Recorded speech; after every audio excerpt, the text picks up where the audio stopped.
नमस्कार। स्वागत है सिलेक्शन गुरुजी ऑनलाइन। किस्मत तब तक साथ नहीं देगी जब तक आप मेहनत नहीं करोगे। देखो यार, किस्मत आपकी मेहनत का डायरेक्टली प्रोपोर्शनल होती है। आप जितनी मेहनत करेंगे किस्मत भी आपके साथ उतनी ज्यादा चिपकती जाएगी, और जितना ही आप आलस्य करेंगे किस्मत भी आपसे दूर होती जाएगी। स्टार्ट करते हैं। आज का पहला क्वेश्चन देखिएगा कि 6 दोस्तों की औसत लंबाई 167 सेंटीमीटर है। 162 सेंटीमीटर लंबाई वाला एक लड़का उस समूह से चला जाता है। नया औसत क्या? ये बहुत ही बेहतरीन और सिंपल सवाल। चैप्टर वाइज कंटेंट में आप इसको क्वेश्चन को आप देखिएगा, इस तरह के क्वेश्चन को कितनी आसानी के साथ बिना पेन पेपर भी सॉल्व करने का प्रयास किया गया है और बेहतरीन तरीके से सवालों को, ठीक है। ध्यान दीजिएगा कैसे करते हैं। क्या कह रहे हैं कि 6 दोस्तों की औसत लंबाई, देखो 6 दोस्त हैं और इनकी औसत लंबाई 167। कह रहे 162 मीटर लंबाई का एक दोस्त चला जाता है। मान लो जो गया वो कोई फ्रेंड एफ था जो चला गया और 162 सेंटीमीटर लेके गया, यही ना। मुझे बताओ दोस्त, आपको पता है ना कॉन्सेप्ट कि किसी समूह के औसत मूल्य के बराबर कोई जाए या आए तो औसत पे कोई फर्क नहीं पड़ता। लेकिन यहाँ औसत 167 था, 167 था और जो गया वो 162 का था। यानी कितना छोड़ गया? 5 सेंटीमीटर औसत से ज्यादा छोड़ गया।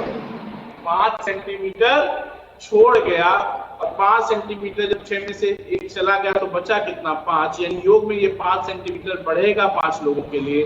5 से भाग दे दोगे तो औसत में कितनी वृद्धि हो जाएगी? 1 सेंटीमीटर की। तो 5 बचे दोस्तों का औसत जो हो जाएगा 167 प्लस 1 यानी 168 हो जाएगा। 168 हो जाएगा। यहां तक कोई तकलीफ नहीं है ना। 168 हो जाएगा। कोई दिक्कत? फिर से समझ लो, आसान है ना, बिना पेन पेपर का। अगर जो दोस्त गया वो 167 सेंटीमीटर का होता, जो दोस्त गया वो 167 सेंटीमीटर का होता तो औसत पे कोई भी फर्क नहीं पड़ता। लेकिन औसत पे फर्क पड़ा। क्यों औसत पे फर्क पड़ेगा? क्योंकि जो दोस्त गया वो 162 सेंटीमीटर का था, जो लड़का गया 162 सेंटीमीटर का था। यानी एवरेज वैल्यू से 5 सेंटीमीटर कम गया। यानी अब 5 लोगों के लिए ये 5 सेंटीमीटर एडजस्ट करना है, और 5 लोगों में 5 सेंटीमीटर औसत के रूप में जब आप एडजस्ट करेंगे तो जो औसत में वृद्धि होगी वो 5/5 1 सेंटीमीटर की होगी। तो पहले 6 लोगों का औसत 167 था, अभी 5 लोगों का औसत 167 प्लस 1 168। सिंपल सा कर लोगे। यहां तक कोई दुख तकलीफ का समस्या परेशानी नहीं है ना। चैप्टर वाइज कंटेंट में देखना, इतना शानदार आपको एवरेज पढ़ाया है कि निश्चित रूप से आपको फिर एवरेज में कोई प्रॉब्लम कभी नहीं। अगला क्वेश्चन ध्यान देना। एक आदमी 12 किमी प्रति घंटा की गति से एक निश्चित दूरी तय करता है और 9 किमी प्रति घंटा की गति से शुरुआती बिंदु पर लौटता है। पूरी यात्रा में उसे 2 सही 1/3 घंटे, ध्यान देना ये 2 सही 1/3 है, 2 सही 1/3 घंटे लगते हैं। 2 सही 1/3 घंटे लगते हैं। उसके द्वारा तय की गई दूरी क्या है? दूरी बराबर क्या होता है भाई? दूरी बराबर सबको पता है कि दूरी बराबर क्या होता है? चाल गुणित समय।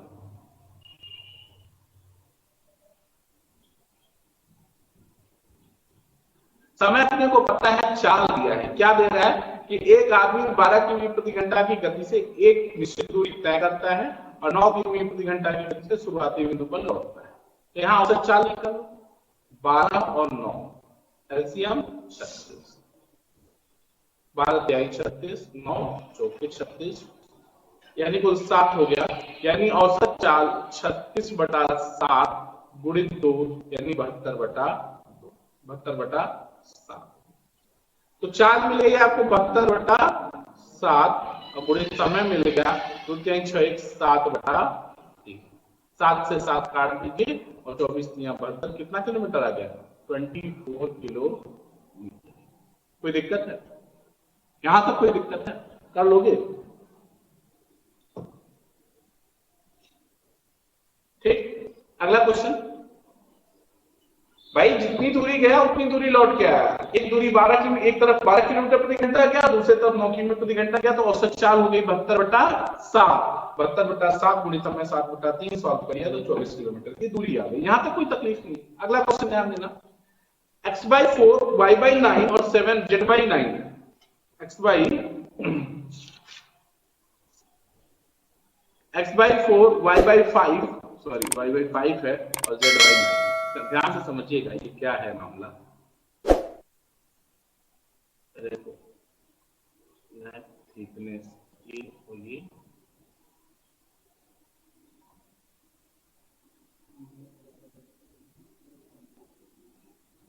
ध्यान दीजिएगा, बाई 5, ठीक।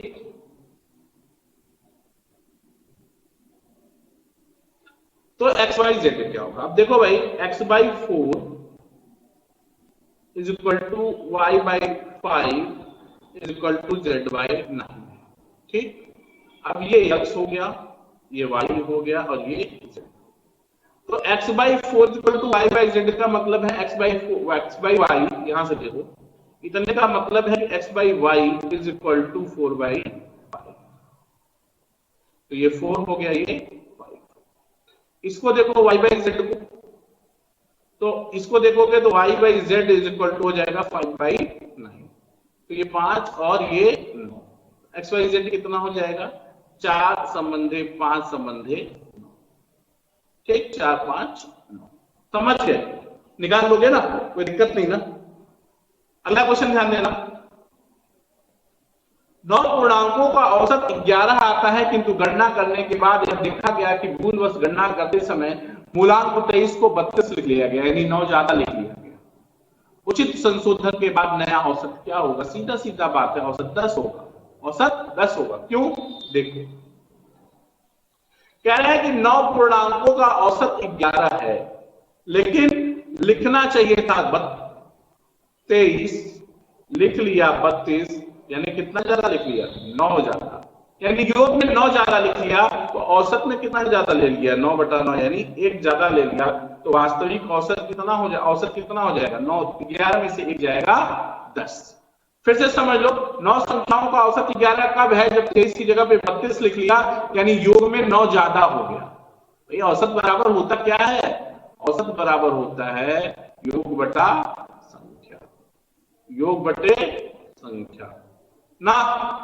तो योग में 9 ज्यादा हो गया, तो संख्या तो वही है, तो 9 ज्यादा हो गया, तो 9/9 औसत में कितना ज्यादा हो गया? 1 ज्यादा हो गया होगा। तो ये 1 कम हो जाएगा, 11 से औसत घट के कितना हो जाएगा? 10। यहां तक कोई दिक्कत नहीं ना। अगला क्वेश्चन ध्यान दीजिएगा, अगला क्वेश्चन कह रहे हैं कि 45 आदमी किसी काम को 16 दिन में कर सकते हैं। 45 आदमी किसी काम को 16 दिन में कर सकते हैं।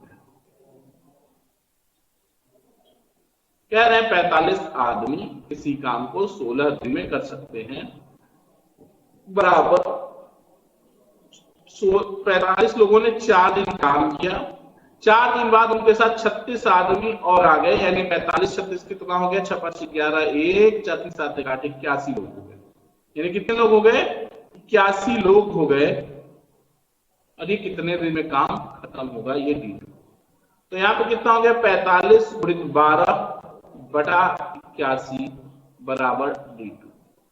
9 9 81, 9 5 45, 3 3 9, सॉरी 3 4 12 और 3 3 9, यानी 5 का 20/3, सॉरी 20/3 ना। यानी ये आ गया D2 आ गया 20/3, यानी 6 सही 2/3 दिन। ये सही ऑप्शन है, 6 सही 2/3 दिन आपका आंसर हो गया। कर लोगे, आसान सवाल है ना। अगला क्वेश्चन ध्यान देना, कह रहे हैं कि 1860 रुपया 12% के साधारण ब्याज पर कितने समय में 2641.20 हो जाएगा? सॉल्व कर लेना यार, सिंपल सवाल है, ध्यान देना जरा सा। एक चीज ये याद नहीं है, ठीक है। 1860 रुपया 12% ब्याज, साधारण ब्याज की दर से इतने समय में 2641, तो ब्याज कितना मिला ये देखो 2641.20 और ये कितना है 1860,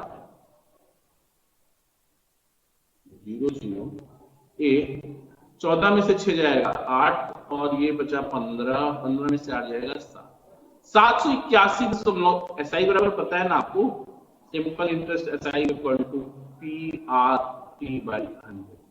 ध्यान दो ब्याज क्या हो गया 781.20 बराबर मूलधन है 1860 गुणित दर 12 है, समय पूछ रहे हैं T/100।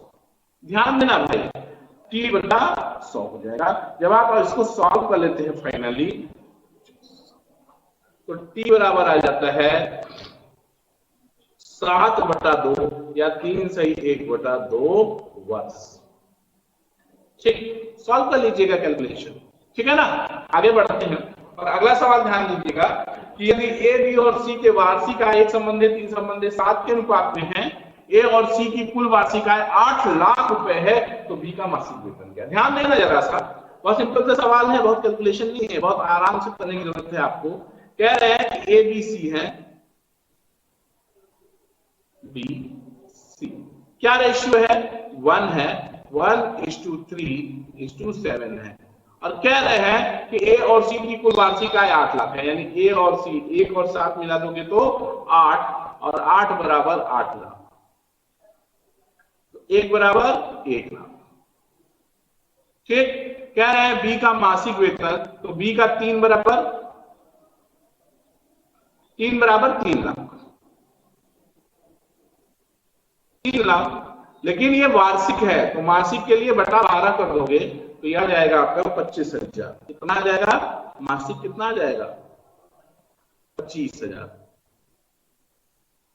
कोई दिक्कत, सिंपल कर लोगे।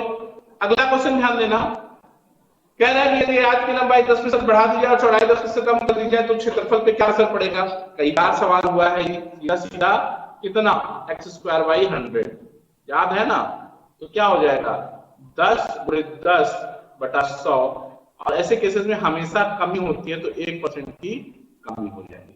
ठीक, अगला क्वेश्चन ध्यान देना, कह रहे हैं कि वह छोटी से छोटी संख्या कौन सी है जिससे यदि 7 जोड़ा जाए तो 21 से 28 से 36 से 45 प्रत्येक से विभाज्य हो जाती है। ध्यान देना, बहुत सिंपल सा सवाल है और ऑप्शन से ही करेंगे।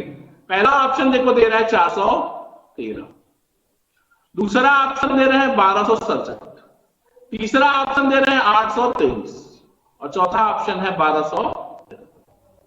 सब में 7 जोड़ो, ये हो जाएगा 1260, यहां 7 जोड़ लो 830, यहां 7 जोड़ लो 1214, 1 2 1274, यहां 7 जोड़ लोगे तो 400। देखो यार 45 से कटना है तो 7 जो संख्या 45 से कटेगी वो सेपरेटली 5 से और 9 से कटेगी ना, ये संख्या 9 से नहीं कटेगी क्योंकि अंकों का योग 9 नहीं है, तो ये खत्म। यहां पे देखो कि 2 1 3 7 3 10 4 14, यह भी नहीं कटेगा 9 से।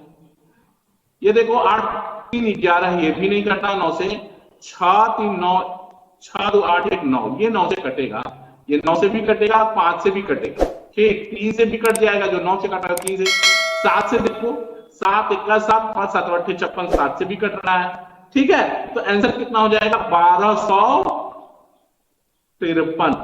इसमें जब 7 जोड़ोगे तभी ये सबसे कटेगा, 1260 सभी संख्याओं से कट जाएगा। कोई दिक्कत नहीं ना, यहां तक कर लोगे, समझ के कह रहे हैं कि वो संख्या बताइए जिसमें 7 जोड़ दें 21 से 28 से 36 से और 45 से डिविजिबल हो जाए। ऑप्शन था 7 जोड़ के देख लीजिए कौन सी संख्या प्राप्त हो रही है। डिविजिबिलिटी रूल पता है, दिमाग में है, फटाफट चेक कर लिया, पता चला कि 1260 ही ऐसी संख्या है जो 21 से 28 से 36 से और 45 से कट जाएगी। 7 घटा दो 1253 आंसर होगा। 1253 में 7 जोड़ेंगे 1260 आएगा। यही वह न्यूनतम संख्या है, छोटी से छोटी संख्या है जिसे 21 से 28 से 36 और 45 से भागने पर उत्तर विभाज्य हो जाएगा। अगला सवाल ध्यान देना, 40 छात्रों की कक्षा का औसत 96.95 होना चाहिए था। ठीक है, ये सही कर दीजिएगा। 16.95 है, ये यहाँ गलत लिख गया है, 16.95 वर्ष है। एक नए छात्र के प्रवेश से औसत आयु बढ़कर 17 हो जाती है। तो नए का औसत आयु, मान लो जो नए की आयु क्या है, मान लो जो न्यू आया गुरु, अगर न्यू भी न्यू भी जो था वो अगर 16.95 का होता तो औसत पे कोई फर्क नहीं पड़ता, क्योंकि नियम है ना कि किसी समूह का जो औसत मूल्य है उसी मूल्य का कोई उसमें आए या कोई जाए तो औसत पे कोई फर्क नहीं पड़ता। लेकिन जो आया नया वो 16.95 का ही नहीं है, प्लस उसके आने से औसत में 17 वर्ष की वृद्धि हुई है, 17 वर्ष की वृद्धि हुई है, वो नहीं 17 वर्ष हो गया, आयु बढ़ के 17 हो गया।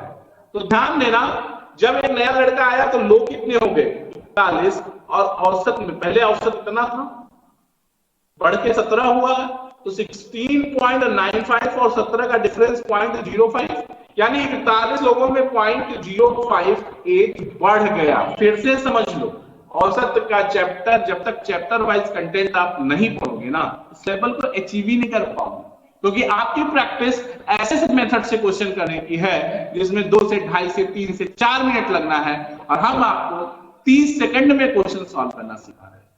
तो वो डिटेल मेथड में जब आप क्लियर ट्रिक का कॉन्सेप्ट लेके आप चैप्टर वाइज कंटेंट से सीखने की कोशिश करेंगे, वहां से बहुत सुविधाजनक तरीके से आप सीख भी पाएंगे, और यहाँ पे प्रैक्टिस सेशन में अप्लाई करके उसकी अच्छी प्रैक्टिस कर पाएंगे। बात को समझो, रूल है कि अगर किसी समूह के औसत मूल्य का कोई व्यक्ति समूह में आए या समूह से जाए तो औसत समूह पर कोई फर्क नहीं पड़ता, औसत पर कोई फर्क नहीं पड़ता।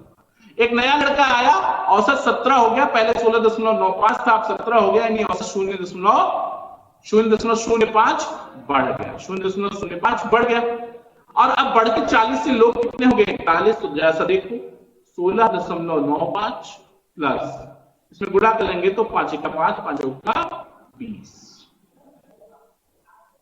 और 2 का दशमलव, तो 16 तो 18 1 19, नया औसत कितना हो गया 19। बस यही मैं आपको सिखा रहा हूं, अभी तक मैं आपको यही सिखाने की कोशिश कर रहा था। अगला सवाल, 13 लड़के किसी वृत्ताकार, 13 नंबर सवाल, एक लड़के को किसी वृत्ताकार पथ की बाहरी और आंतरिक दीवारों पर चलने में 20 संबंधे 19 के अनुपात में समय लगता है। यदि पथ की चौड़ाई 5 मीटर है तो आंतरिक व्यास क्या है? सिंपल सवाल है, समझने की कोशिश करना दोस्त, बहुत सिंपल सवाल है। कैसे करेंगे ध्यान देना। देखो भैया, ये रास्ता है, एक ये सर्कुलर ट्रैक है और एक इसके बाहर ये,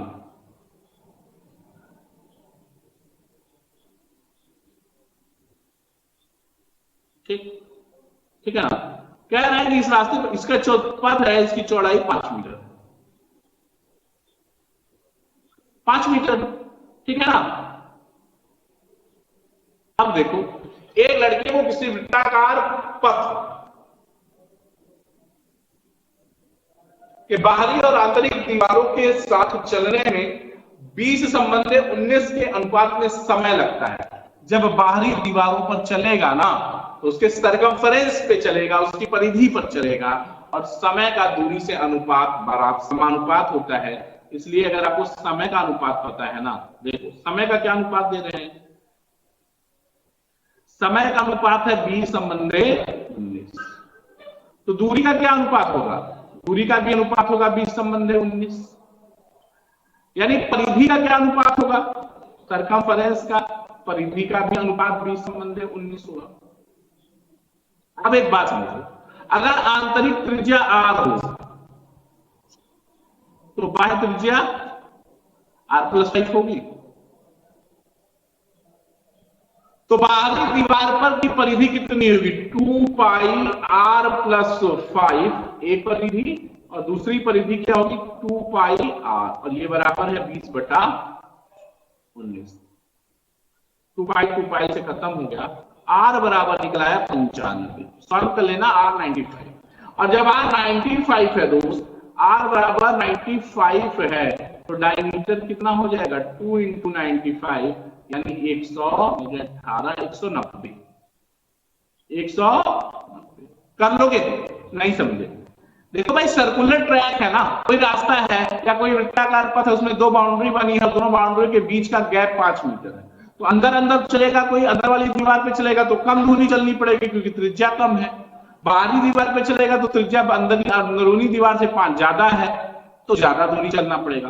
तो बाहर की परिधि से अंदर का परिधि जो है उसका अनुपात दे रहा है 19 संबंधित 20 संबंधित 19, तो आप निकाल लेंगे। आप 95 तो डायमीटर 190। कोई दिक्कत नहीं ना? अगला क्वेश्चन ध्यान दो। आज का प्रैक्टिस सेशन आपने खूब एंजॉय किया होगा।